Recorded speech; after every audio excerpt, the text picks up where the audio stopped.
पास शिक्षा आ जाए, ज्ञान आ जाए, तो आपकी हर जगह पूजा होती है। संस्कार मानव को पवित्र करते हैं। मानव जीवन के 5 सूत्र सब ध्यान से श्रवण करना, ये ज्ञान यज्ञ है। इसमें केवल और केवल ज्ञान उपदेश की बातें की जाती है। पहली बात है कि शिक्षित होना अनिवार्य है। अगर आप शिक्षित हैं, आपको कुछ ज्ञान है, बोध है, तो हर जगह आपकी पूजा होगी। संस्कार जिस व्यक्ति के पास है वो पावन है, वो पवित्र है। संस्कार हमको पवित्र करते हैं और अच्छे संस्कार हमारे पूर्व जन्म में किए हुए बहुत सारे पापों को भी काट देते हैं। तीसरा सूत्र है संगति। कलयुग के बीच में संगति का प्रधान विशेष कहा गया है। हमारे पास जो संगति है वो हमारे जीवन को सुधारती है या बिगाड़ती है। हम अगर अच्छे लोगों के बीच में रह रहे हैं, हमारी संगति अच्छी है, तो लोग हमको सब अच्छा कहेंगे। और अगर हमारी संगति अच्छी नहीं, कुसंग मानुष को कहीं से कहीं पहुंचा देता है और सत्संग भी मानुष को कहीं से कहीं ले जाता है। बड़ा सुंदर सूत्र लिखा था, सत्संगति कथम न करोति पुंसां। मानव को सत्संग क्या नहीं करवा देता। चौथा सूत्र है एकता। संगे शक्ति कलयुग। इस कलयुग में एकता में बल है। जब तक मुट्ठी बंद है तब तक कोई पहचान नहीं सकता, और अगर मुट्ठी खुल गई तो खुलासा हो जाता है। जिस परिवार में एकता है, बल है, वो परिवार एक मन का है और वो परिवार सुदृढ़ है, अच्छा। जिस परिवार के लोग भिन्न भिन्न प्रकार मन के हो जाते हैं, कोई इधर जा रहा है, कोई उधर जा रहा, उधर जाता और बिखर जाता है। और पांचवा और विशेष सूत्र है क्या? व्यक्तिगत पहचान। हमारी व्यक्तिगत पहचान, अपनी पहचान क्या है? पिता पुरखों की पहचान से नहीं जीना, अपनी पहचान से जीना। कल हम जब पूछते आए रास्ते में, तो यही पूछा, ये नहीं पूछा हमने कि तुलसीराम जी का मकान कहाँ, या कौशल्या देवी कहाँ रहती है, कौन नहीं। हमने यही पूछा कि जीवन शैली कहाँ रहती है। तो किसी ने कहा कौन? मैंने कहा जो कथा प्रवक्ता है। हम भूल गए थे, रास्ता भूल गए थे। तो 2-3 आदमियों ने वहां विचार किया कि किसकी बात कर रहे होंगे, बाहर के लोग किसकी बात कर रहे हैं। मैंने कहा जो यहाँ रहते हैं, जीवन शैल उनका नाम है, आप बताइए कथा बात। हाँ कहते इधर से आप ये रास्ता ले लीजिए और आगे चले जाइए। इसको कहते हैं व्यक्तिगत पहचान। अपनी पहचान बनाना, पिता पुरखों की पहचान से नहीं, स्वयं अपनी पहचान बनाना वो इंसान की महानता है। अपनी पहचान खुद बनाओ, ये जीवन जीने का एक सूत्र है, सही सूत्र है। हम इस दुनिया में आए कुछ करने के लिए आए। यहां आकर के धन कमाना सब कुछ नहीं है मेरे भाई बहन। एक मान सम्मान कमाना बहुत बड़ी बात है, और महापुरुषों का संग करना, अच्छे लोगों के बीच में विचरण करना, अच्छे लोगों के बीच में उठना और बैठना एक महानता है। ये महान कार्य है। कथाएं आज घर घर में हो रही है, गांव गांव में हो रही है। अच्छा लगता है कि कोई पढ़ा लिखा विद्वान जब कथा करने के लिए बैठता तो उसकी वाणी में ओज होता है और वो वाणी प्रफुल्लित हो रही है, उस वाणी का असर दूसरों पर पड़ता है। जब कोई पढ़ा लिखा व्यक्ति, मुझे आज जब मेरे अनुयायी चांदपुर से आए हैं, बिलासपुर से नजदीक आ गए, बेचारे ने देखा गुरु जी आए चलते हैं तो आते ये कहा एक करके सबसे पहले कथा करने वाले हमारे गांव में ये दीवान प्रसन्नता होती। उसके बाद मैं गया, लेकिन मेरे से पहले जीवन था उसका, वो कथा करके आया। और डिगर निवासियों में तो आपको कहूंगा अहोभाग्य आया। आपके यहाँ आपके पड़ोसी ने आपको एक हीरा दिया है, इसको संभाल करके रखना, मान सम्मान करना, इज्जत देना। अपने व्यक्ति को जितनी इज्जत दोगे उतने आप महान बन जाओगे। तो आइए सब मेरे स्वर में स्वर देते हुए भगवत कथा में प्रवेश करेंगे। एक बार मैं कहूँ, दूसरी बार आप सब बोले। जय जय श्याम,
पांडवों के उत्तराधिकारी परीक्षित राज जी महाराज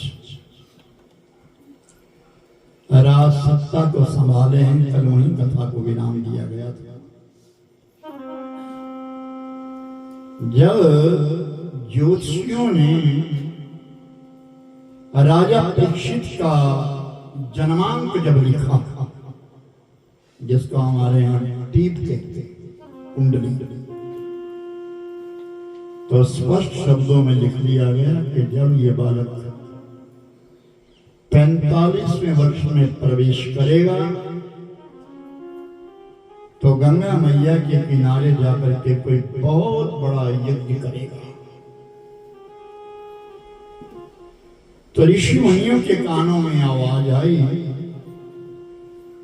तो ऋषि मुनि सब गंगा मैया के किनारे किनारे अपना डेरा डाल दिए और इंतजार करने लगे कब वो समय आएगा। 45 वर्षों से इंतजार प्रारंभ कर दिया, कब वो समय आएगा।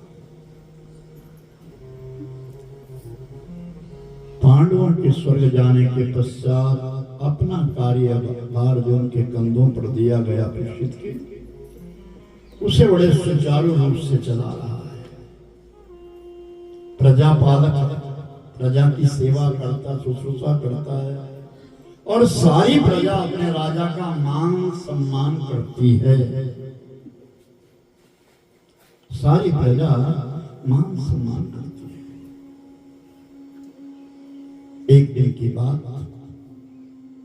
प्रातः काल का समय, राजा परीक्षित जी महाराज अपने महलों से बाहर भ्रमण करने के लिए निकल गए। चलते चलते यमुना के किनारे किनारे से चले गए और झाड़ियों की इससे आवाज आई, क्या यदाम बभूरे बरावतारा कृतावतारस्य हरेन्द्रते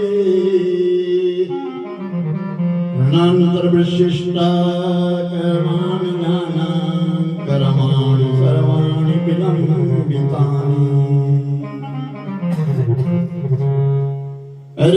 हृदयास्तु मयिरभवति अलोका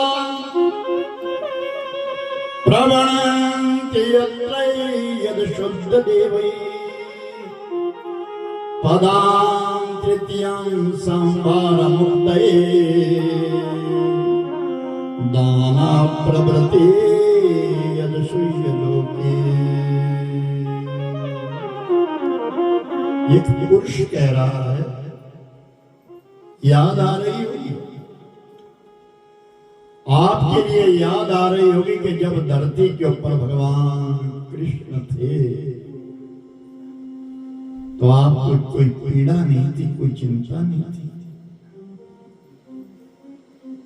मैं क्या करूं, मेरे 4 पांव थे जिसमें से 3 पांव काट दिए हैं, मैं इस पांव पर खड़ा, फिर भी एक काला पुरुष आता है, पीछे से आता और मुझे पीटता है। मैं क्या क्या अम्ब नाम धरती कहा है, यदाम भूमि भरा बतारा करता बतारस्य हरे धरती। धरा अरे मां मैं क्या करूं, धरती कह रही है। एक स्त्री की आवाज आती है, पेड़ पौधों का इतना बोझ नहीं है, नदी नालों का इतना बोझ नहीं है, पहाड़ों का इतना बोझ नहीं है जितना बोझ मुझ पर पापियों का हो गया।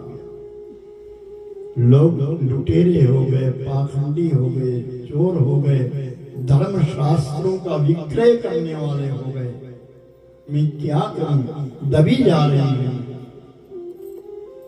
राजा परीक्षित के जब में कानों में जब आवाज आई, तो मेरे भगवान राजा परीक्षित झाड़ियों को काटते हुए अंदर चले गए। मेरे राज्य में इतना दुखी कौन है?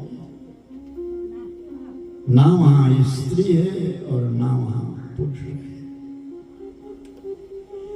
कोई नहीं है वहां, ना स्त्री ना पुरुष है। वहां तो केवल एक गौ और एक बैल खड़े हैं और वो दोनों आपस में वार्तालाप कर रहे हैं। राजा परीक्षित ने पूछा तुम कौन हो?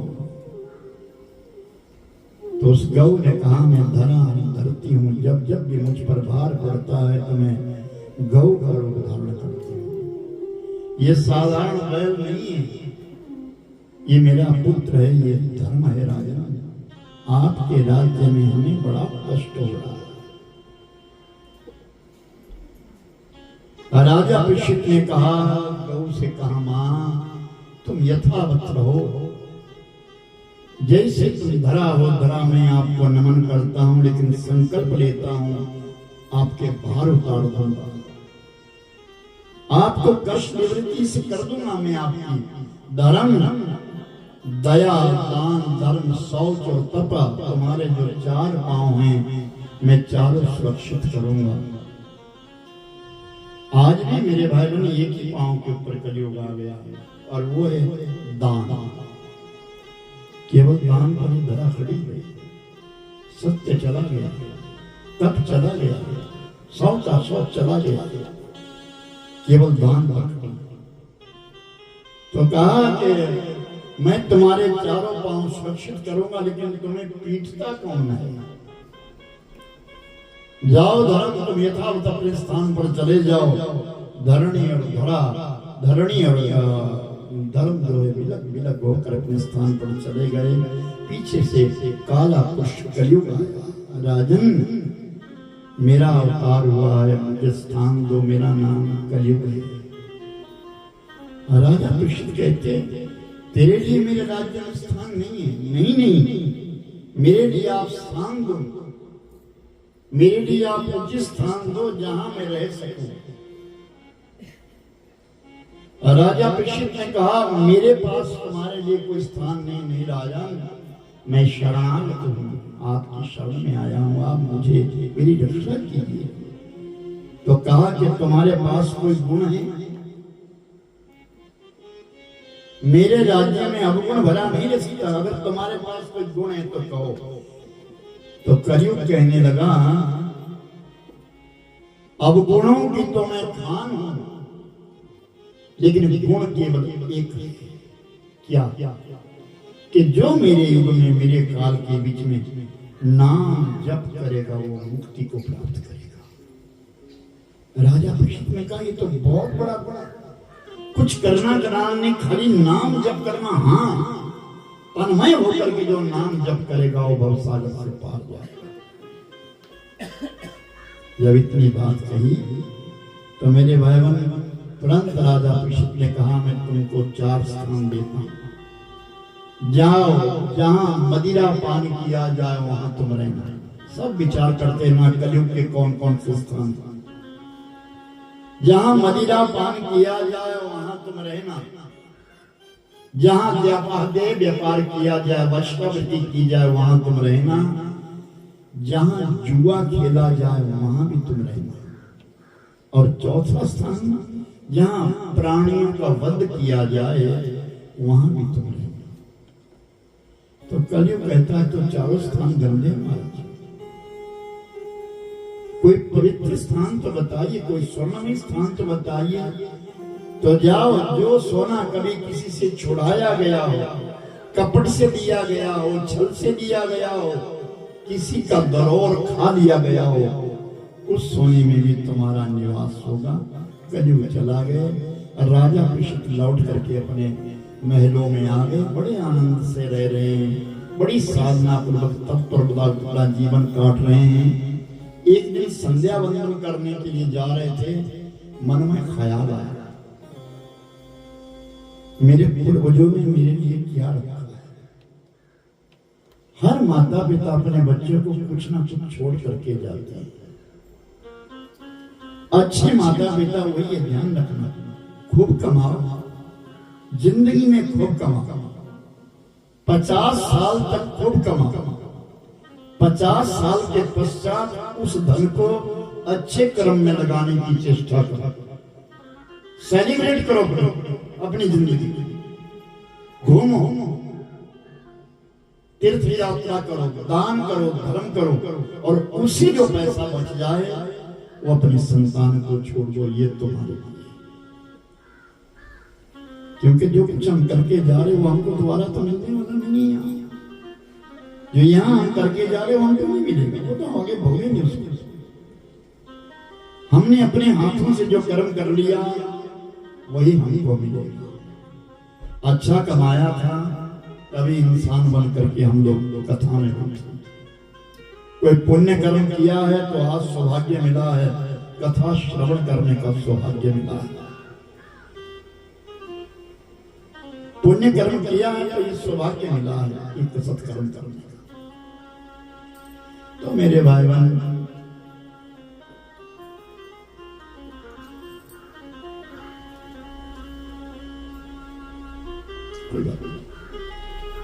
राजा परीक्षित ने विचार किया, क्या कमाया है मेरे बुजुर्गों ने मेरे लिए छोड़ा क्या।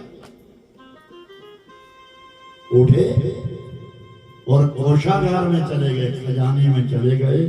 एक लकड़ी का बड़ा संदूक था और उस संदूक को खोला, और जैसे संदूक खोला तो उस संदूक में एक मुकुट था जिसके ऊपर लिखा था जरासंध। भीमसेन ने युद्ध के बीच में जरासंध से वो मुकुट छीन लिया। सोने का बड़ा मुकुट देख करके मन ललचा गया राजा परीक्षित का, और मस्तक के ऊपर रख लिया। जैसे वो सोने का मुकुट वो चुराया हुआ, छुड़ाया हुआ, लिया हुआ, छीना हुआ वो सोना जैसे मस्तक के ऊपर आया, तुरंत कलयुग प्रवेश कर गया। अहिंसा का पुजारी राजा परीक्षित हिंसा पे उतारू हो गया, और मैं शिकार खेलने जाऊंगा। और शिकार खेलने के लिए अश्वारूढ़ हो गया, घोड़े पर बैठ गया और चल पड़ा। संयोग ऐसा बना, परमात्मा की कृपा इतनी रही कि कोई शिकार मिला ही नहीं, हाथों से पाप नहीं हुआ। लेकिन भूख लगी है, प्यास लगी है, भटक गया है। जंगल के बीच में एक आश्रम है, बड़ा पवित्र आश्रम है, जिसके आंगन के बीच में एक ऋषि बैठे जिनका नाम है शमीक मुनि। समाधि लगा करके बैठे। और जब राजा परीक्षित गए तो अहंकार में, क्योंकि कलयुग सवार है, अय साधु राजा हूं, मेरा स्वागत करो। शमीक मुनि नहीं देखा, नहीं सुना, वो तो समाधि थी। दोबारा बोला, तीसरी बार बोला। जब 3 बार नहीं सुना तो क्रोध आ गया। क्रोधे ज्ञान नाशनम, क्रोध करने से ज्ञान चला जाता है। जितनी देर में इंसान क्रोध करता है, हृदय के ऊपर जहां क्रोध आएगा ज्ञान वहां से किनारे हट जाएगा, क्रोध स्थान ले लेगा। और जब क्रोध हटेगा तब ज्ञान अपने स्थान पर आता है। फिर विचार करता है इंसान, मैंने ऐसा अपराध क्यों कर दिया। क्रोध के बीच में तो अपराध करता, और नीचे उतरा और गुस्सा आया, क्रोध आ गया। मरा हुआ सांप पड़ा था, संयोग से उस सांप को उठाया और शमीक मुनि के गले में लपेटा और लौट चले भूख प्यास के मारे। और जैसे अपने महलों में गए, मुकुट को जैसे नीचे छोड़ा तो एकदम स्मृति हो गई, याद आ गई, ये मैंने क्या किया। मैंने आज मुनि की मर्यादा तोड़ दी, ऋषि की मर्यादा तोड़ दी, मैंने क्या किया। मेरे को दंड मिलना चाहिए, मैं अपराधी हूं। ऐसा राजा परीक्षित सोचने लगे और भोजन भी नहीं किया। और इस तरफ आश्रम के छोटे छोटे बच्चे, कौशिकी नदी साथ में बह रही है, उस नदी के बीच में जल विहार कर रहे थे। एक बालक आया और उसने देखा कि पिता के गले में तो किसी ने मरा हुआ सांप डाला है। वो भागा भागा गया और शमीक मुनि के पुत्र थे जिनका नाम था श्रृंग। और श्रृंग ऋषि से कहा, श्रृंग, पिता के गले में किसी ने मरा हुआ सांप डाला है। बस वहां भी श्रृंग ऋषि के लिए क्रोध आ गया, मेरे पिता के साथ इतना अपराध। पिता किसको प्रिय ना? तुरंत कौशिकी नदी का जल लिया और कौशिकी नदी का जल लेकर के तुरंत एक श्राप दिया, इति लंघिते मर्यादाम तक्षके सप्तमे हनि, जाओ जिसने इस मर्यादा का उल्लंघन किया है 7वें दिन तक्षक नाग आए, डसे और उसकी मौत हो जाए। श्राप हो गया। और जब सिंह लौट करके आया और अपने पिता के पास जब पहुंचा, पिता के गले में जब मरा हुआ सांप देखा तो जोर से चिल्लाया, इतना जोर से चिल्लाया, रोदन किया, शमीक मुनि की समाधि टूट गई। और शमीक मुनि ने कहा, क्या बात है, क्यों रो रहे हो? पिता, आपके गले में मरा हुआ सांप डाला। नीचे सांप को उतारा शमीक मुनि ने और ध्यान लगा करके देखा, सांप को डालने वाले तो हमारे राजा कलयुग के बस। इतने में श्री ने कहा, जिस किसी ने भी सांप डाला है मैंने उसके लिए श्राप दिया है, 7वें दिन तक्षक नाग जाएगा, डसेगा, उसकी मौत हो जाएगी। तो मेरे भाई बहन, शमीक मुनि ने कहा, ये अपराध कर दिया, क्या किया? हम साधु है, हमारा हृदय बड़ा कोमल होता है, क्या किया आपने?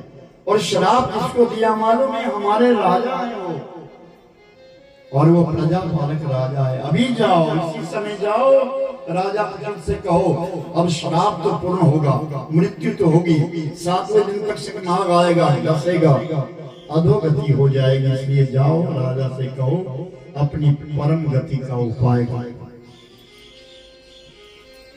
अपनी परम गति का उपाय करो, जाओ। चले गए और जब राजा उस चिंता में था, उधर चिंतित था, राजा के पास जाकर के कहा, आपको श्राप हो गया है। पहले तो राजा बड़ा प्रसन्न हुआ, अच्छा हुआ मेरे लिए श्राप हुआ, मेरे लिए दंड मिला। लेकिन तुरंत कहा, 7वें दिन तक्षक नाग आएगा, डसेगा, तुम्हारी मौत हो जाएगी। तो जब ये कहा कि मृत्यु तो मृत्यु और सांप डसेगा तो अधोगति हुई, अल्प मृत्यु है।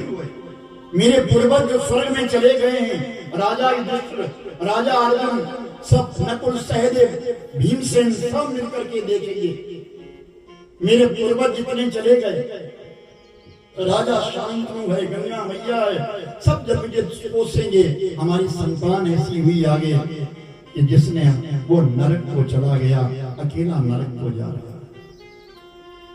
बड़ा दुख हुआ, अब मैं क्या करूं? अपनी मृत्यु को सुधारो। शिष्य चले गए, राजा तड़प गया, भोजन नहीं किया, न रानी से मिलता है न किसी और से मिलता है।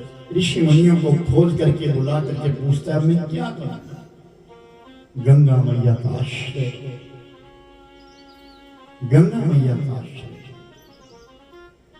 और गंगा मैया के लिए राजा परीक्षित अपने पुत्र जन्मेजय के मस्तक में तिलक किया और गंगा मैया का आश्रय ले लिया, गंगा मैया के किनारे चले गए। राजा परीक्षित का गंगा मैया के किनारे आना और जो 45 वर्षों से इंतजार कर रहे हैं वो सब ऋषि मुनि, 88,000 ऋषि गंगा मैया के किनारे चले गए। और अब सब आपस में विचार करते, अब तो कुछ ना कुछ तो होगा। तो ऋषियों ने कहा, राजन, शराब तो आपको हो गया है, आप अपने इष्ट को याद करिए। तो राजा परीक्षित के परम इष्ट थे पूर्व में भगवान शिव। तो शंकर जी का ध्यान करते हैं और शंकर जी ने प्रेरणा दी सुखदेव के लिए, सुखदेव जाओ, आज ना एक उत्तम श्रोता आया है और तुम उत्तम वक्ता हो। आज एक उत्तम श्रोता आया है, जाओ उसके लिए तुम भागवती कथा कहो और उसकी परम गति हो जाएगी, परम गति हो जाएगी। और सुखदेव जी चले आए, दूत है, वस्त्र नहीं पहनते, 18 वर्ष की आयु लग रही है लेकिन वस्त्र नहीं पहनते। किस लिए? कि उनको केवल ज्ञान है और वो है ज्ञान केवल आत्मा का, ना स्त्री है ना पुरुष है, उनकी नजरों में सब बराबर है, एक आत्मा है। और जैसे वो गंगा मैया के किनारे पहुंचे, सारा समाज खड़ा हो गया और तुरंत राजा परीक्षित जी सुखदेव के चरणों में दंडवत करते। और जब उठाया गया, ऊंचा आसन लगा था, उस आसन के ऊपर सुखदेव जी को बिठा दिया गया और राजा परीक्षित खड़े हो गए और भरी सभा के बीच में अपना अपराध कहा। मेरे से कितना अपराध हो गया, मेरे से पाप हो गया, एक ऋषि की मर्यादा टूट गई मुझसे, अब मैं आप शरण में हूं। तो सबसे पहला वाक्य यही कहा गया मेरे भाई बहन कि जो व्यक्ति अपनी गलती मानता है भगवान उसको क्षमा करते हैं। पश्चाताप करना हमारा काम है, प्रायश्चित स्वयं परमात्मा करते हैं। हम पश्चाताप तो करें कि हमसे गलती हुई है। राजा परीक्षित बड़े समाज में खड़े होकर के ऋषि मुनियों के बीच में खड़े होकर कह रहे महाराज मेरे से अपराध हो गया है। सुखदेव जी ने कहा धैर्य रखो, तुम्हारे पास 7 दिन है, मैं तुम्हारे लिए 7 दिनों में श्रीमद् भागवत की कथा को सुनाऊंगा और तुम्हें परम गति दिलाऊंगा। तो सबसे पहले कहा कि महाराज मेरा एक प्रश्न है, भागवती प्रश्नों पर आधारित है। मेरा पहला प्रश्न है कि जिस व्यक्ति की मृत्यु संदिग्ध हो उसे क्या करना चाहिए? जिस व्यक्ति की मृत्यु संदिग्ध यानी पता लग गया कि मेरी मौत है, तो उस व्यक्ति को करना क्या चाहिए? कि जिस व्यक्ति की मृत्यु संदिग्ध हो जाए तो मेरे भाई बहन उस व्यक्ति के लिए सत्संग में रहना चाहिए। संत और संतों के बीच में संप्रवृत्ति में रहना चाहिए। हरि हरि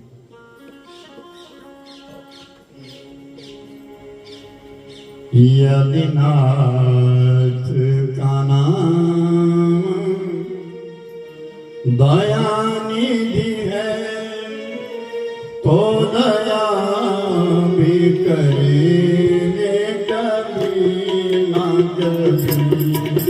यदि नाथ का नाम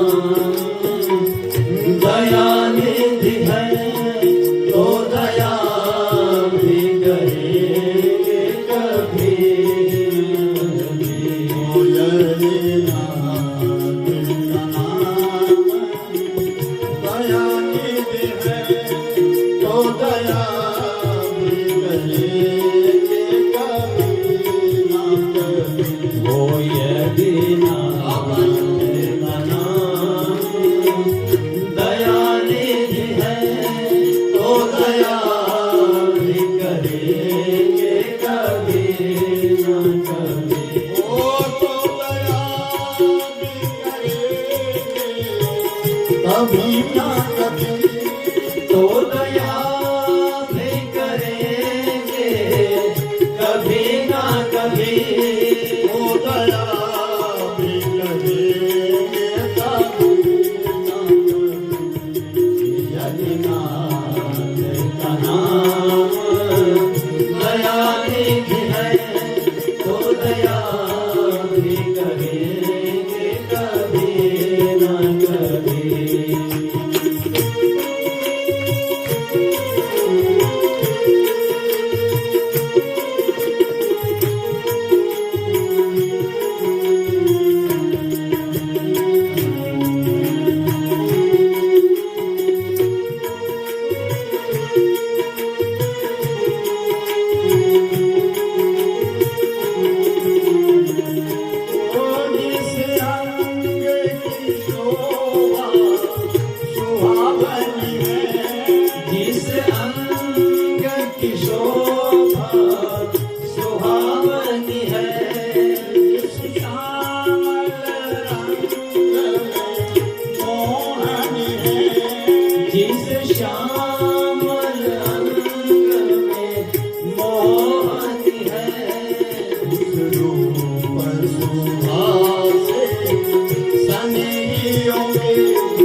बार उसकी शरण में जाए तो सही, वो तो दया है, वो दया करते हैं परमात्मा। हरि बोल।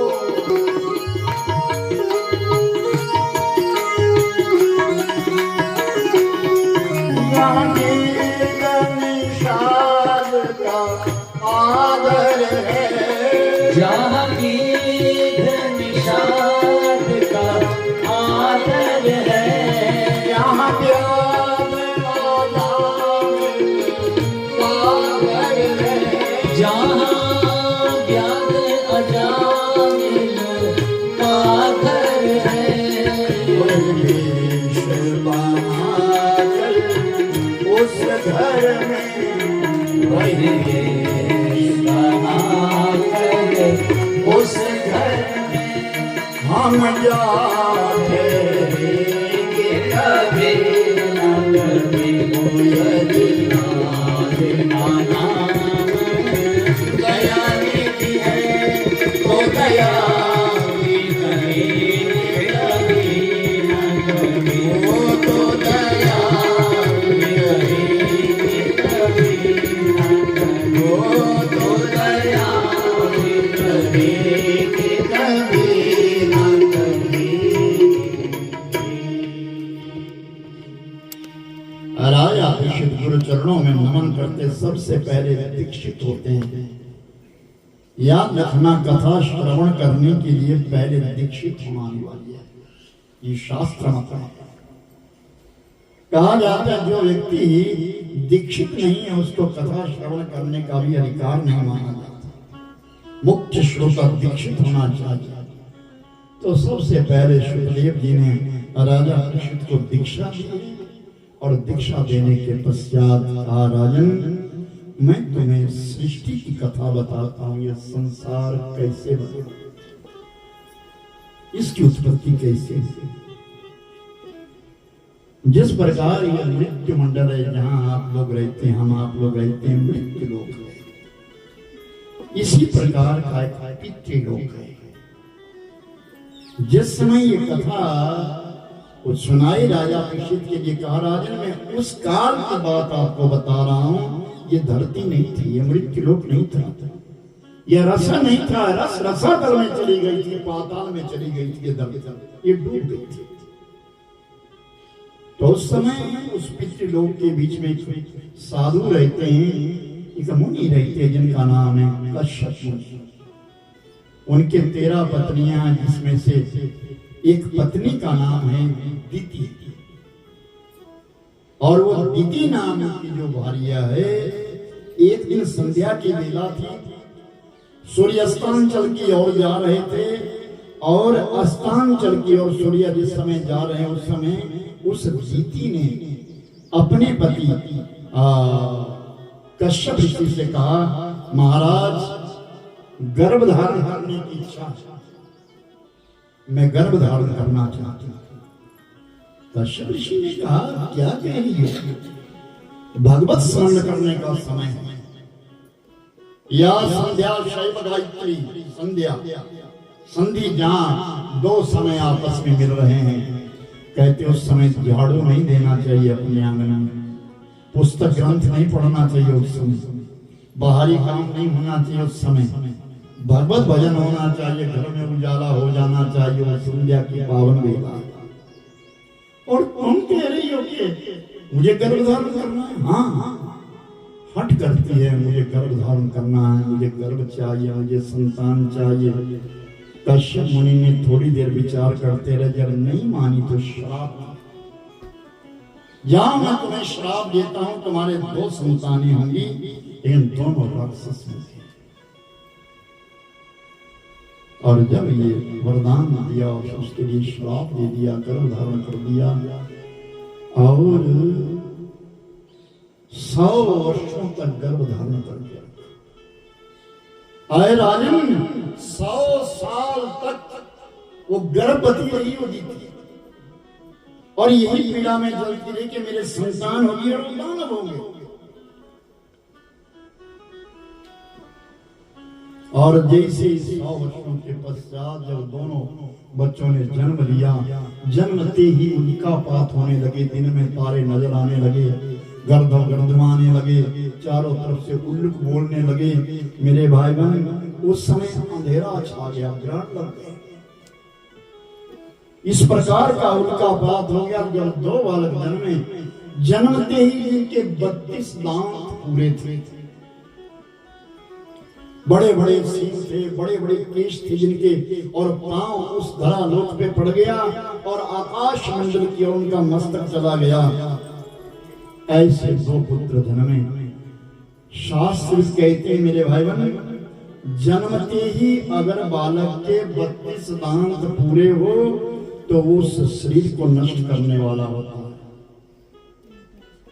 पहले महीने में अगर दांत आ जाए तो उसका शरीर ही चला जाता है, खत्म हो जाता है। और अगर दूसरे महीने में अगर दांत आ जाए, सब ध्यान से सुनना, बालक के अगर दूसरे महीने में दांत आ जाए तो छोटे भाई का विनाश करता है, और अगर तीसरे महीने में दांत आए तो अपनी बहन का नाश करता है, और चौथे महीने में अगर दांत आए तो बड़े भाई को ये नुकसान करता है, और 5वें महीने में अगर दांत आते हैं तो मेरे भाई बहन, वो बड़े भाई के संग संग में 5वें माँ के लिए भी, चौथे महीने के अंत में माँ के लिए विनाश करता है, छठे महीने में बहुभोगी हुआ करता है, 7वें महीने में पिता को सुख देने वाला होता है, 8वें महीने में पुष्टि कारक होता है, और 9वें महीने के बीच में मेरे भाई बहन वो धनी बनता है। अगर 9वें मास में दांत आ जाए, और अगर 10वें मास में दांत आ जाए बालक के तो सुख से जीवन बिताता है। 11वें महीने में अगर दांत आ जाए तो सुख और ऐश्वर्य होता है, और 12वें महीने में अगर दांत आ जाए बालक के तो दीर्घायु होता है, और 1 वर्ष अगर दांत ना आए, 1 वर्ष के पश्चात आए तो राजा बनता है। लेकिन उन दोनों के तो 32 दांत पूरे,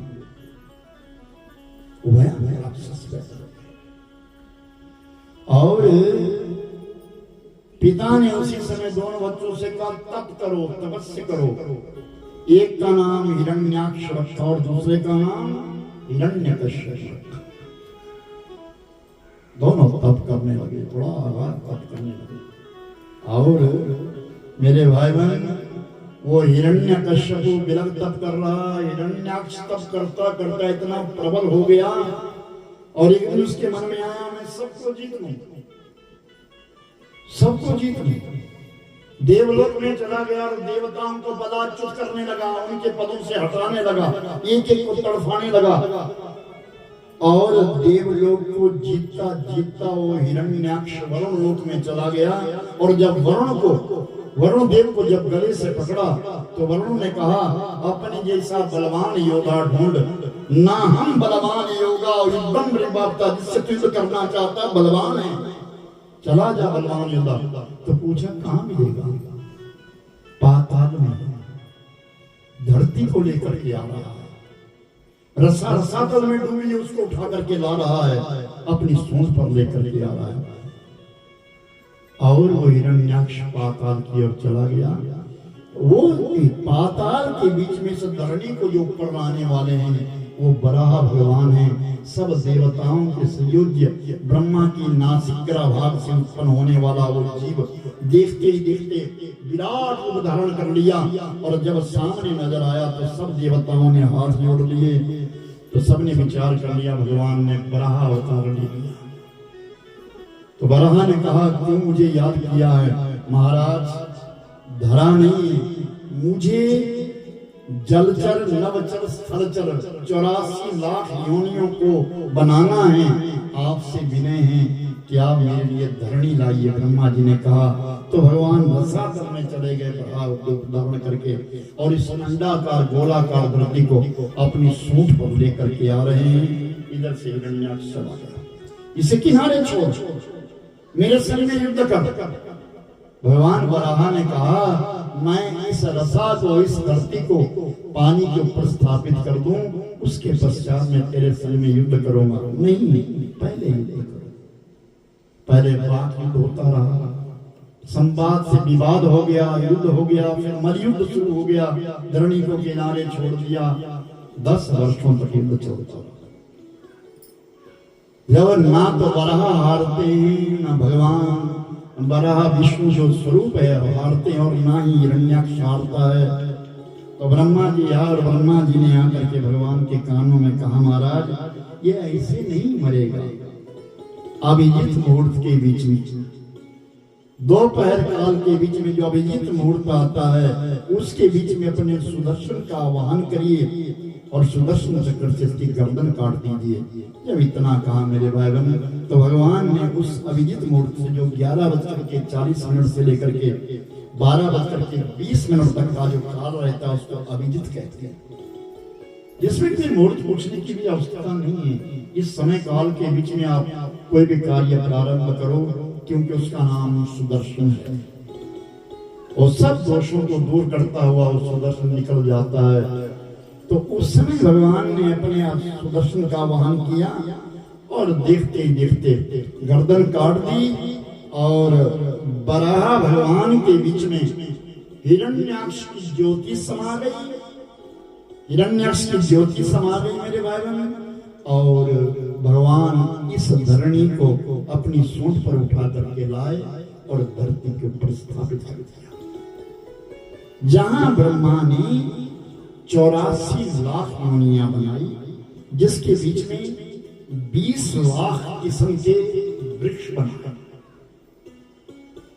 20 लाख किस्म के पेड़ पौधे बनाए और जल से उत्पत्ति वाले 9 लाख जीव बनाए और कृमि जितने कीड़े हैं उनकी गणना करी गई वो 11 लाख माने जाते हैं और पक्षी 10 लाख प्रकार का पक्षी।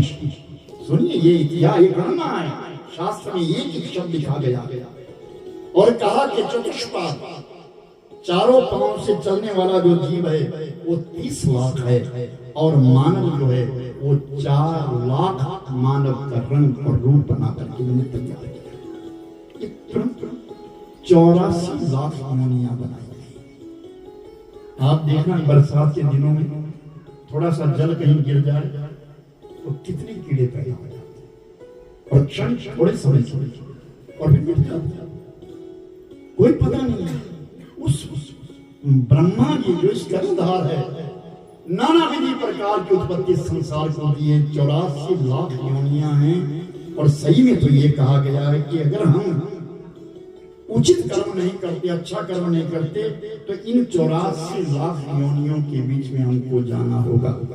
7 नदियों का विशेष प्रवाह कहा गया, गंगा यमुना गोदावरी सरस्वती नर्मदा सिंधु और कावेरी, ये 7 नदियों का प्रवाह कहा गया और वो हमारे भारतवर्ष में। फिर कहा 7 समुद्र बनाए, क्षीर सागर दधी सागर घृत सागर मथुरान सागर मधु सागर मदिरा सागर और लवण सागर। हम जिस सागर के किनारे रहते हैं वो कौन सा सागर है जरा बताएंगे? लवण, यानी आप जाओ तो खारा पानी, समुद्र का पानी खारा है। हम लवण सागर के किनारे। भगवान विष्णु का शयन कहाँ है? क्षीर सागर। पंचामृत जिसको कहा गया जो 5 अमृत है, पंचानाम अमृतानाम समाहारा की पंच अमृत जो कहे गए हैं वो तो क्षीर इत्यादि का है। मेरे भाई बहन ये घृत जिसको हम अमृत कहते हैं ये धरणी की उत्पत्ति है गौ मां की। तभी तो कहा कि यार वो गौ नहीं है। अब लोग भैंस पालते थे या गौ में भैंस में अंतर क्या है, विशेष बात क्या है? हम सब जिम्मेदार लोग हैं। सबसे बड़ी बात है गौ के गले कंबली होती है, गौ के गले के नीचे कंबली होती है, वो लटकती है, वो गौ के श्रेष्ठ वो गौ माता है। जिस गौ के नीचे कंबली नहीं है वो गौ माता नहीं है। वो गाय स्वरूप मान रहे हम आज भाव भाव करने वाली वो गौ थोड़ा है। गौ माता को ये कई शब्द था अम्मा, ये शब्द। और ध्यान देना मेरे भाई, बालक जब भी पैदा होता है जिस किसके भी बालक पैदा होता है, सबसे पहली आवाज बालक की माँ को ही जाती है। जब बोलना सीखता है तो माँ ही शुरू करती है। ये शब्दावली आज से नहीं, ये सब ब्रह्मा सृष्टि के द्वारा उसने किया। ये सृष्टि में बदलने से फिर कहा मेरे भाई बहन, 4 वेदों का निर्माण किया गया ब्रह्मा जी, ऋग्वेद, सामवेद, अथर्ववेद और मेरे भाई बहन यजुर्वेद। आज लोग पर्व मना रहे हैं, सुबह से लेकर हमारे लोगों को सबको व्हाट्सएप पे आ रहा है धनतेरस। सबसे पहली बात तो ये है, सब ध्यान से सुनिए, YouTube में भी जा रहा है, YouTube में भी देख लेना, सर जगह बात हो। कितनी बड़ी विडंबना है कि हमारे शास्त्रों को नकारा जा रहा है। 2 दिवालियां आ रही, 2 दशहरे आ रहे, आज धनतेरस भी 2। जिस पंचांग से हम मुहूर्त देखते हैं, विचार करिए, जो हमको अच्छा दिन दिखाता है कि आज भद्रा है, आज नहीं है, आज हम ये काम करते हैं, आज ये चंद्रमा, आज ये चंद्रमा, आज वो तो एक ही, वो तो कभी बदला नहीं है। जब हम उस ग्रंथ का अनुसरण करते हैं तो धनतेरस और दिवाली हम उसके अनुसार क्यों नहीं मना रहे? पंचांग बोलिए, पंचांग में धनतेरस जो है कल। दीपावली का मुहूर्त कब लिखा है? 21 तारीख। और गुरु गुरु बना करके बैठ गई दुनिया। ये नए नए प्रवक्ता जो आज कथा में आए हैं, जगराते करने वाले, वो सब आज क्या बता रहे हैं? आज धनतेरस, 20 तारीख को दिवाली। वो पंचांग क्यों नहीं देखते हैं? जिस पंचांग में स्पष्ट लिखा गया है, उस पंचांग को क्यों नहीं ढूंढ रहे हो? जिस पंचांग में स्पष्ट लिखा गया है धनतेरस कल है। और सुनो, न झाड़ू खरीदने की जरूरत है इसको, ना इसके लिए सोना, ना चांदी, ना बर्तन। धनतेरस में ये मोबाइल नीचे करो भाई, कुछ नहीं। हाँ, यूट्यूब में डालते हो तो करो, ऐसे फिल्म रील नहीं बनाना, रील बिल्कुल नहीं बनाना। अगर यूट्यूबर हो तो बनाओ, पूरा बनाओ, ताकि सुने आप। ऐसा ना हो आप 10 मिनट बाद मिटा दे, उसके लिए हमारा कहा हुआ वृथा चला जाए। जो ये वाणी, ये शब्द व्यास से जो कहे जाते हो, अमरत्व है, आकाशवाणी है। ये आकाशवाणी के शब्द ध्यान से सुनना इन बातों को। हम लोग भूल गए हैं उस पंचांग को देख करके। जब हम विवाह रखते हैं, मुहूर्त रखते हैं, तो दिवाली क्यों नहीं मनाएंगे उसके? धनतेरस क्यों नहीं मनाएंगे उसके लिए? उन्होंने स्पष्ट शब्दों में लिखा है। आज कुराली से हमने लिख करके मंगवाया, मेरे व्हाट्सएप पे आया है, कुराली से इंदु शेखर जी ने लिख करके दिया है कि दीपावली जो है और धनतेरस जो है वो समय अनुकूल होगी। सिर्फ दिवाली का जो दिन है वो 21 तारीख है।